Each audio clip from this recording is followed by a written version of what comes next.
So as you can see, our deck is long overdue for a stain, a bit of love, and a tidy up to keep it looking clean.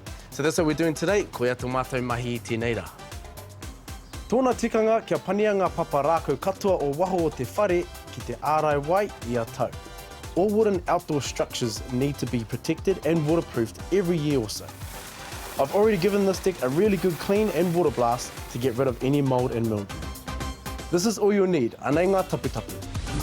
Hammer, he pao, a nail punch, orbital sander for any sanding required, deck stain, he ārai wai, paint stirrer, rags, he tāweru, masking tape, paintbrush, he taitai, special applicator and application pole, and a paint roller tray. Ko maruki katoa te papa rākau, the deck is all nice and dry and ready for me to stain.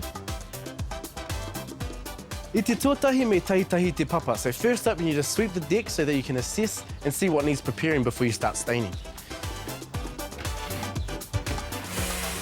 In some situations, you may need to sand down your decking if there are any splinters coming from your timber. Now for the fun part, it's time to stain. Me ata kōwhiri I tō tai, you need to choose your colour very carefully. So when you go into the shop, I suggest to take in a piece of timber. That way you can test out the colour before you buy it. Now you can get the stain in both oil base and water base. Ata kōrori hia te ārai wai. Give the stain a good stir before you start, so the colour is consistent throughout the tin. Start by masking off any areas you want protected.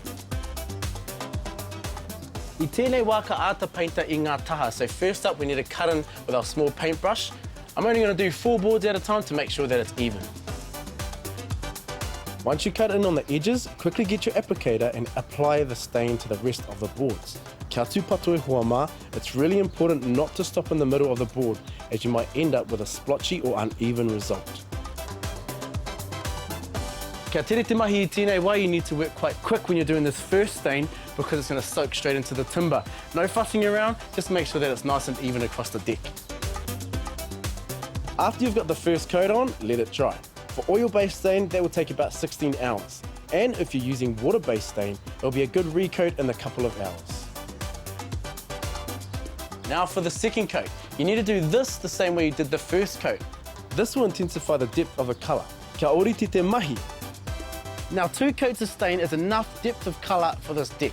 Tau ki te āhua, it's looking awesome. Now the good thing about stain is that it lasts a couple of years before you need another coat for maintenance. I'm feeling hungry, so I think it's time to spark up the barbie.